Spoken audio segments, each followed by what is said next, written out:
I welcome everyone, and this is going to be kind of a off-topic video because we are not going to model anything on it, but we are going to look how we can get easy visualization of this scene. And to get a visualization, we will need several things. We will need to set the materials, we will need to create a light, and we will need to set up some renders parameters to create an image.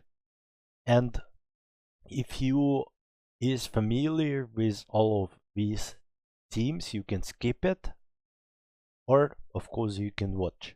So if we will go to the rendering tab, we can see right now we have materials and lights on this shelf. So for this scene, I will create a directional light.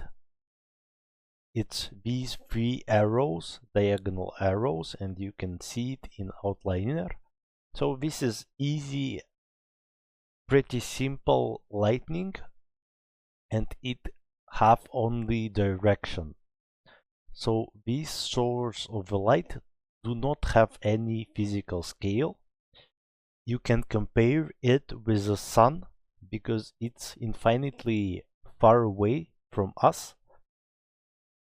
Well, not infinitely like a real sun, but what's important that these light have only rotation. If we will scale the icon, it will scale only the icon itself of this light source.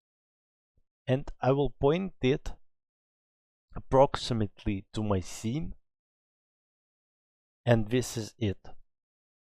So right now you can see all of the objects except the cat have the same default material, and this is actually a default material which called Lambert. And every time we create an object in attribute editor, you can find it on the right, we will have this Lambert ID material in the properties. And here you can see it has some settings like color, transparency, ambient color, and you should never change the color of this Lambert ID material because it will affect all of the objects on your scene and all of the objects you will be creating. So we need to assign new material. First of all, I want green materials for my pines. So I will select all of the top parts of these pines, and on top we can see these kind of material balls, and they have a different highlights. And they are not realistic materials, but quite simple materials, and let's pick some of these materials. Doesn't matter too much which one we will pick. I think firstly I will take Blin or Lambert material. Let's take a Blin. In here in attribute editor we can see some of the settings. First of all, its color.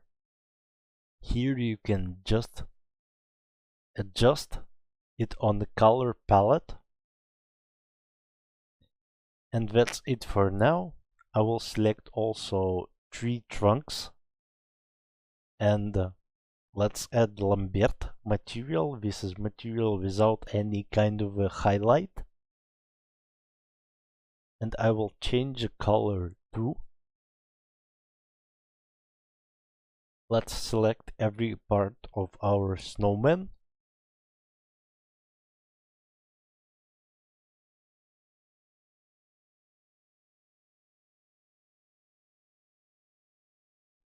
And I will assign material to it too. And we can set a color.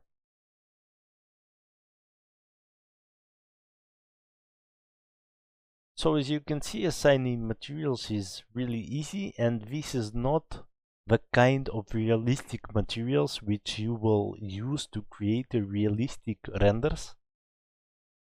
This is just kind of approximation of the materials, and in fact we have some of the parameters right here. We will see them right now.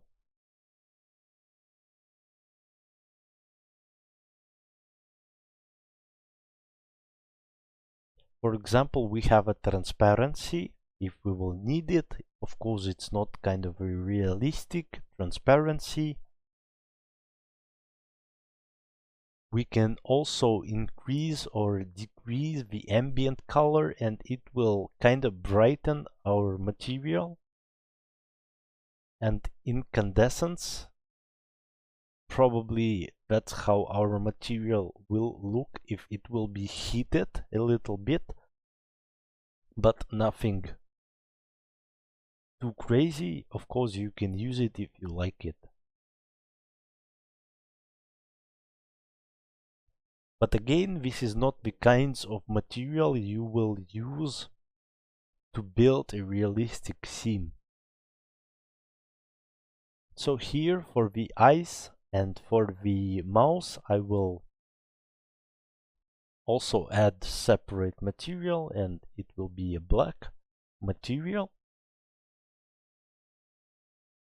For the cone, let's add new material, let it be Fong or Fong E, and that's kind of a specular material, maybe some kind of a metal or shiny plastic. I think more to a painted metal, and it has also specular shading parameters, for example the roughness, and this roughness will basically define the zone of a highlight.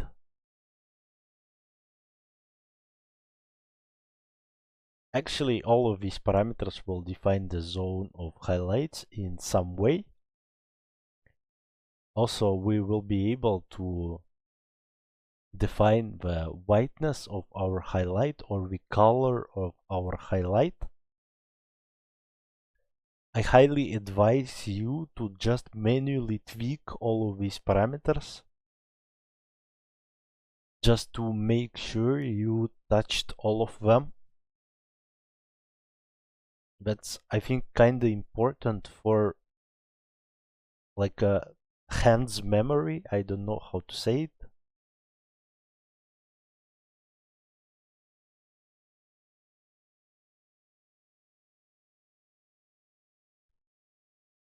So another way how to add material is to select object and click right mouse button, and we can, for example, select already existing material, and I will add Lambert 2 because we have it on our tree trunk and I want them to have the same color.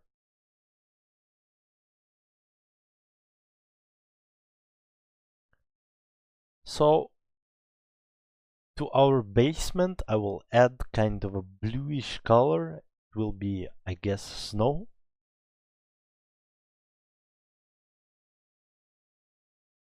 And that's generally how we apply materials in Maya. They can be quite complex, but we will not go in depth of that on this course. So on top, you can see I'm marking right now. This is the render settings. And right now, the render we are using is Maya software. This is a render which will give you simple picture without ray tracing. And we can set up image format. Here you can set up PNG or JPEG or EXR or any other you like. What is important for us is that we can set image size right here. We have a lot of presets right here. You just need to select any you like. Or of course you can select and set manually the pixelation, the pixel size of a picture. And for now that's all we need. And after that we can click this button, render current frame, and we will have this picture. So it is not the best picture in the world, but at least you can show it to someone, and you can visualize your achievements right now. This is our goal for now. So in our light, if we will select it, we will be able to go to attributes, and we will be able to change intensity and the color of the light. And I will make it a little bit yellowish, so we will have kind of a bright yellow sun. And what we can also do, we can add shadows. Right now we didn't have them. That's because this render is not ray traced, and we need to enable shadows in the light source. You can enable checkbox, use depth map, and this is kind of a fake shadow which will use depth maps. So this is a projection from your lighting source, and it has a resolution. The more resolution you will set, the more quality of shadows you will have, but we don't really matter too much about the quality right now. So I guess you should just enable this checkbox for now. And also our color of the shadows right now is pitch black. It's probably too black.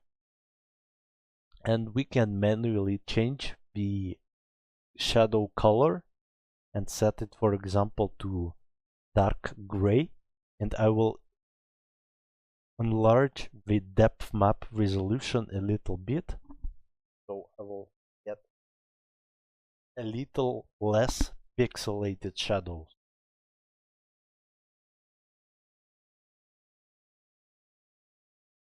So let's click on our render, and here you can see our picture right now is looking a bit better. Still we have a lot of pixelation in the area of the shadows, and we of course can increase resolution, but for now I want to click on File and Save, and here we will be able to set up the type of a file, JPEG or PNG, and we can select some folder and save our file right there.